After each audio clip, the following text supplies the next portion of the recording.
Hello and welcome to some more Star Citizen news for the week ending the 12th of March.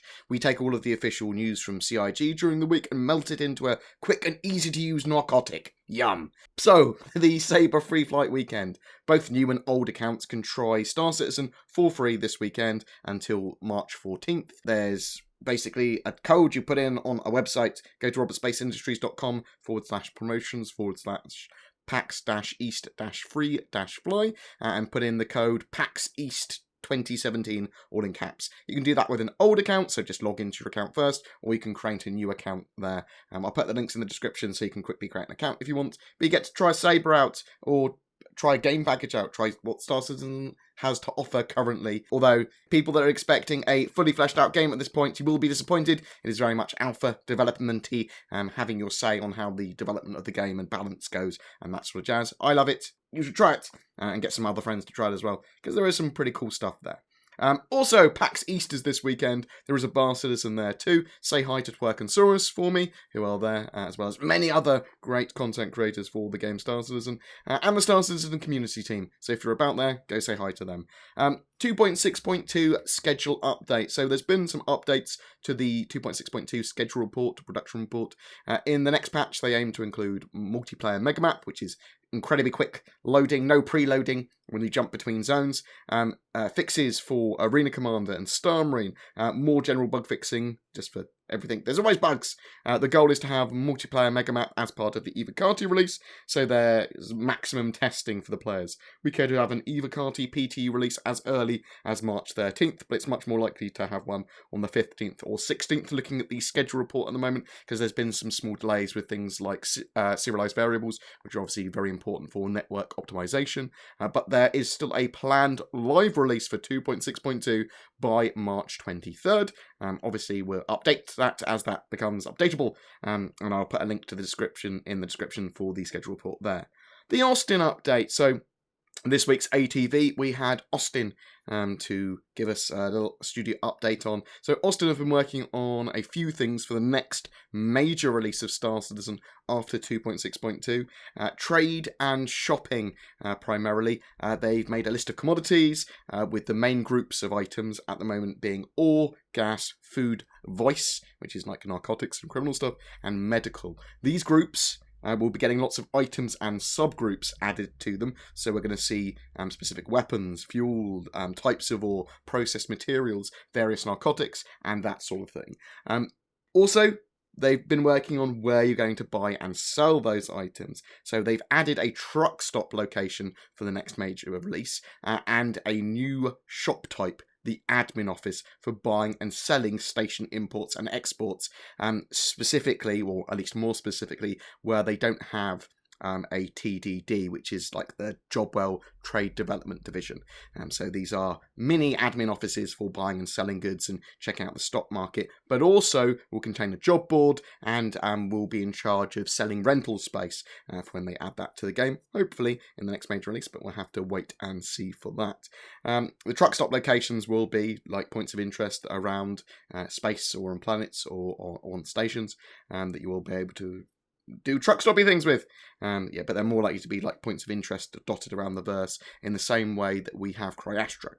The variable economy. They have Trade Slayer, which is an end-to-end economic model tool to help them build an economy. The first iteration of an economy that we have will have item prices that are likely to stay within a fixed base range before becoming a more variable economy in the future, which is what they want. They want this mission system to tie in with a variable economy that will generate missions based on what's demanded in the verse, but also they want to use this tool Price Fixer to work out the value of any one good at any one time based on its demand and processes involved in actually manufacturing it. So they're going to have quite an in-depth dynamic economy which is based on demand and trade and missions and what's available to that particular system. Squadron 42 locations are getting some polished passes as well. Retaliator and Connie have been had further optimizations. The Cutlass Black Grey boxing exterior is getting more detail, and the interior is now more heavily Caterpillar-like.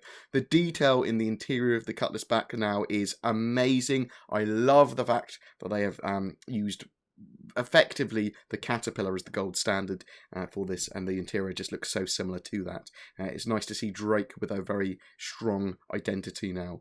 The grey box for the Prospector has been complete as well. Obviously, we saw a render of that more recently. And they're finalising the Drake Buccaneer animations.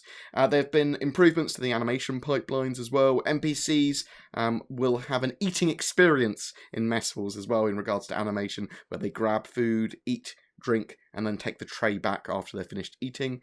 They've been improving the friends and contacts and invites and notifications systems for in-game to make it a lot more ergonomic and user-friendly. Diffusion, networking stuff, they are starting to be able to support high numbers of concurrent players with more stability. They've been migrating stuff over different cores and different networking stuff.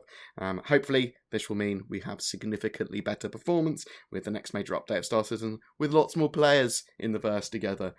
They've also integrated Spectrum and current systems to this new diffusion core and networking stuff as well. Star Marine FPS weapon pipeline. So there was an in-depth look at the weapon pipeline for the FPS weapons and some cool footage to go with it. It's very similar to the ship pipeline, but obviously for FPS weapons. But it does give some good insight to how they create weapons in game using hand key animations and how the animators and artists look before they jump in with weapons. So they've been using style guides and giving weapons a brand feel and making sure the manufacturers are kind of have their sovereignty there, so you can tell at a glance what a weapon is. I'll drop a time code in the description so that people can jump straight into that if they're interested in seeing the weapon pipeline stuff. Happy Hour. So this week's Happy Hour was replaced with a Happy Hour roundtable, talking about various disciplines from CIG. We did learn some information though about some questions that were answered there. So the atmospheric flight will be affected by the gravity of the planet. This was a burning question we had on Redacted last week. The FPS railgun is with animation at the moment, and they are making it feel like a railgun when player fires it. So I'm assuming big recoil and boom! I'm very excited about those big handheld weapons, or shoulder-mounted weapons in this case. Anything anti-vehicular is pretty cool. AI will be able to loot objects from just chests, players, ships, that sort of stuff as well. They will be looting from players, which I think is quite interesting. The plan is to have melee and hand-to-hand combat, as well as ways to counter it. They're still working out a system for that. They're still fleshing it out at the moment, though. But you'll still be able to do stealth kills and takedowns.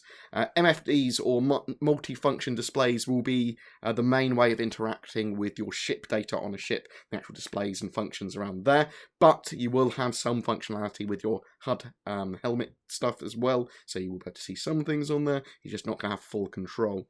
Character creation, in its first iteration, will be picking from a selection of heads with some edits, but in the future it's going to be the more custom changing of faces and messing around with that, so you can have the specifics of a face and change the eyes and nose and everything around, like we saw in the 3 lateral demo last week. 3 lateral demo. Blah, blah, blah, blah. Also, in Citizens of the Stars, Brian Chambers confirmed in his quantum questions that mining would be in 3.0, and also that you would be able to play as alien races in Star Citizen at some point, just not at launch.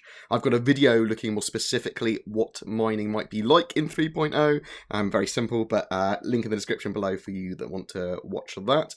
I'll leave you with a sneak peeky from the newsletter. It is the BDU Marine uniform in high poly.